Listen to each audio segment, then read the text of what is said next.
ये हमारा क्वेश्चन है बालक।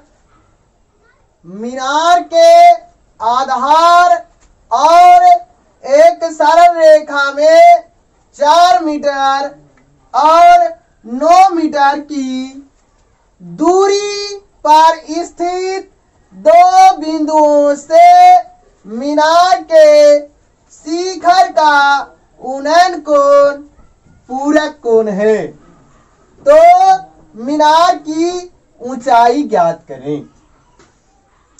कहा है बालक, मीनार के आधार और सरल रेखा में, ये है हमारा मीनार है बालक, ये हमारा मीनार है,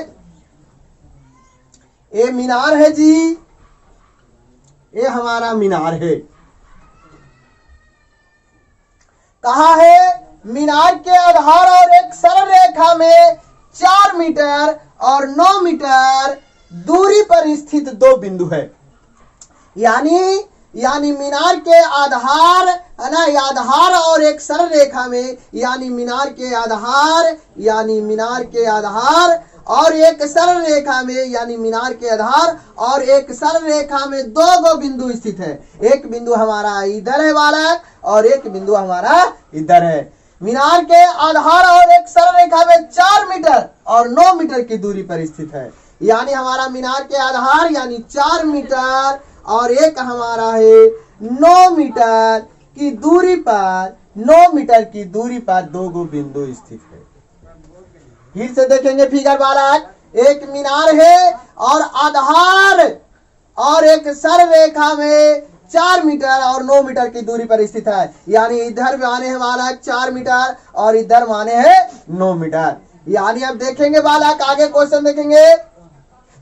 9 मीटर की दूरी पर स्थित दो बिंदुओं से मीनार के शिखर का उन्नयन कोण पूरक कोण है। पूरक कोण हमारा जो होता है, पूरक कोण है बालक, पूरक कोण कहा है बालक, पूरक कोण हमारा होता है 90 डिग्री के बराबर। तब हम एगो के मानेंगे, यानी एगो के मानेंगे हमारा जी शिखर का जो उन्नयन कोण है, यानी एगो के मानेंगे हमारा क्या मानेंगे, थीटा मानेंगे। एक कोण का हमारा क्यों मानेंगे, थीटा मानेंगे। तब दूसरा कोण का हमारा होगा पूरक कोण, यानी पूरक कोण जिसमें दो कोणों का योग हमारा कितना डिग्री का होगा, 90 डिग्री का होगा। जब एक कोण का माने है थीटा, तो अगला कोण का जो हमारा मान होगा यानी 90 माइनस क्या होगा, थीटा होगा।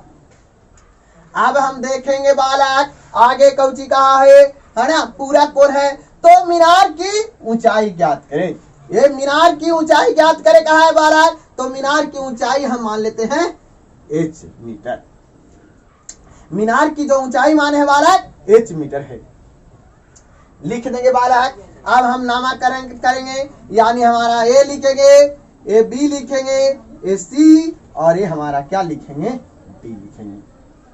अब हम कुछ नहीं करेंगे बालक, ये हमारा क्या है, ये बहुत आसान है। यानी दो त्रिभुज है हमारा, एक छोटा सा इधर त्रिभुज है, एक छोटा सा इधर समकोण त्रिभुज है। बस हम चलेंगे पहले छोटे वाला में और फिर बड़े वाला में चलेंगे और बस देखेंगे बालक। ये हमारा छोटे वाला त्रिभुज पहले मान लेते हैं कि माना कि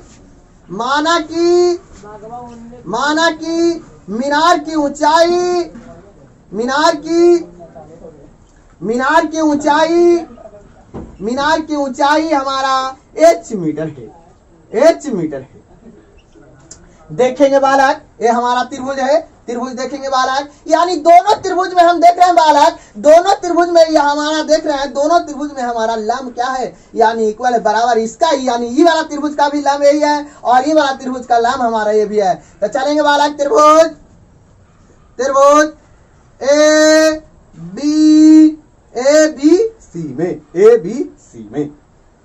ए बी सी में।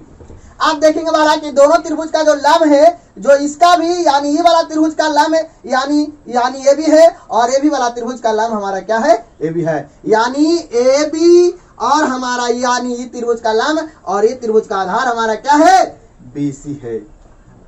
यानी बालक हम लिए हैं इस त्रिभुज का लंब लिए हैं, यानी लंब और यानी ये वाला यानी आधार लिए हैं, यानी लंब बटे आधार होता है tan थीटा, यानी tan और थीटा का मान देख रहे हैं बालक, थीटा यानी कोण का मान हमारा क्या है, थीटा है।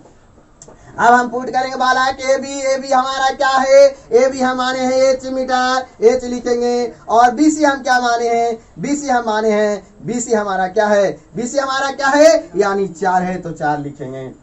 और tan थीटा है तो tan थीटा लिखेंगे। और tan थीटा के नीचे कुछ ना तो कितना लिखेंगे 1। अब हम देख रहे हैं बालक की बराबर में है, भिन्न में है, तिरछा तिरछी हम क्या करेंगे गुना करेंगे, तिरछा तिरछी गुना करेंगे तो यानी h गुना 1 करेंगे तो h लिखेंगे। और यानी 4 गुना यानी बोल सकते हैं 4 गुना tan थीटा करेंगे यानी 4 tan थीटा होगा। यानी हम इसको मानेंगे, यानी समीकरण हम किसको मानेंगे, यानी समीकरण यह हमारा 1 हो गया। जिस प्रकार ये वाला त्रिभुज से एक समीकरण निकाले हैं बालक, उसी प्रकार रहने वाला त्रिभुज से हम समीकरण यानी हम एक और निकालेंगे। तो चलेंगे पुनः पुनः पुनः त्रिभुज, पुनः त्रिभुज ए बी डी में, ए बी डी में, ए बी डी में। फिर देखेंगे बालक ये वाला त्रिभुज में भी लिए थे लंब, छोटा वाला त्रिभुज में, इधर वाला त्रिभुज में भी लिए थे लंब, तो इधर वाला त्रिभुज में भी लंब लेंगे बालक। दोनों का जो लंब है यानी दोनों का त्रिभुज का जो लंब है यानी क्या है बराबर है, यानी बोल सकते हैं दोनों त्रिभुज का लंब यानी ए बी है, यानी ए बी और बटा आधार क्या है बालक, इधर वाला त्रिभुज का आधार हमारा क्या है बी डी है, आधार हमारा क्या है बी डी है। यानी लंब और बटा आधार लिए हैं, लंब बटा आधार यानी tan थीटा होती है। और हमारा कोण हमारा थीटा का जो मान दिया हुआ है 90 माइनस क्या दिया हुआ है थीटा दिया हुआ है, 90 माइनस क्या दिया हुआ है थीटा। ए बी का मान देखेंगे बालक, ए बी यानी एच और हमारा बी डी देखेंगे बालक, बी डी 9 मीटर है यानी 9 लिखेंगे। और हम जानते हैं बालक tan 90 माइनस थीटा हमारा होता है, tan 90 माइनस थीटा हमारा होता है cot theta. tan 90 minus theta बराबर क्या होता है cot थीटा। देखेंगे वाला cot थीटा के नीचे कुछ ना तो 1, अब हमारा बराबर में हो गया, भिन्न में हो गया, तिरछा तिरछी गुणा यानी h गुना 1 करेंगे h होगा और 9 गुना cot थीटा करेंगे यानी 9 cot थीटा।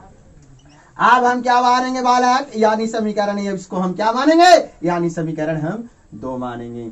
समीकरण क्या मानेंगे 2 मानेंगे। अब कुछ नहीं करना है बालक, ये हमारा समीकरण 1 है और ये हमारा समीकरण 1 है यानी समीकरण 2 है। और दोनों के क्या करेंगे मल्टीप्लाई करेंगे, लिखेंगे समीकरण 1 गुना 2 करने पर, समीकरण 1 गुना 2 करने पर। देखेंगे बालक गुना करेंगे तो यानी बराबर के ही साइड में हमारा यानी LHS गुना होती है LHS से, यानी RHS वाला गुना होगा RHS से, यानी बराबर के ही साइड में H है, इसके बराबर के ही साइड में H है, यानी हम जब H यानी इसके समीकरण में H है और इसके समीकरण में भी H है तो यानी H गुना H बराबर यानी 4 का यानी बोल सकते हैं 4 tan थीटा और इसको देखेंगे बालक गुना करेंगे यानी 9 cot थीटा। देखेंगे बालक अब h गुना h करेंगे h स्क्वायर होगा, h गुना h करेंगे h स्क्वायर होगा। देखेंगे बालक 9 गुना 4 यानी 9 चौके 36 और हम देखेंगे बालक tan theta into cot theta, 9 चौके 36 हम लिखे हैं tan theta into cot theta. अब हम जानते हैं बालक tan theta into cot theta बराबर हमारा जो होता है मान वो हमारा 1 होता है, यानी h स्क्वायर बराबर यानी 36 और इतना का मान हम जानते हैं यानी कितना होता है 1 होता है, यानी h स्क्वायर बराबर हमारा क्या होगा 36 होगा।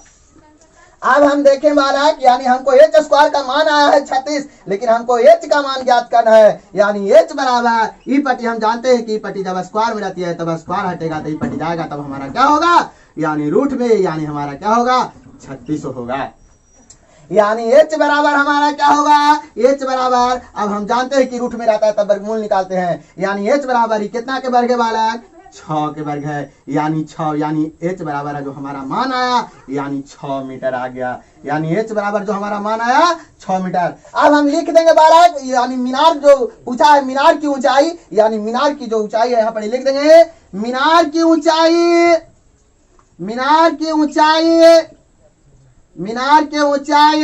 यानी h बराबर जो हमारा मान आया है वो 6 मीटर आया है, h बराबर जो मान आया है 6 मीटर आया है। इसको घेर देंगे बालक और आंसर हम लिख देंगे। यही है हमारा यानी 5 नंबर का ये VVI क्वेश्चन हर बार यानी हर बार बोल सकते हैं, हर बार आने वाला यह प्रश्न है बालक, है ना। और इसको ध्यान से समझिएगा। अगला वीडियो में हम मिलते हैं।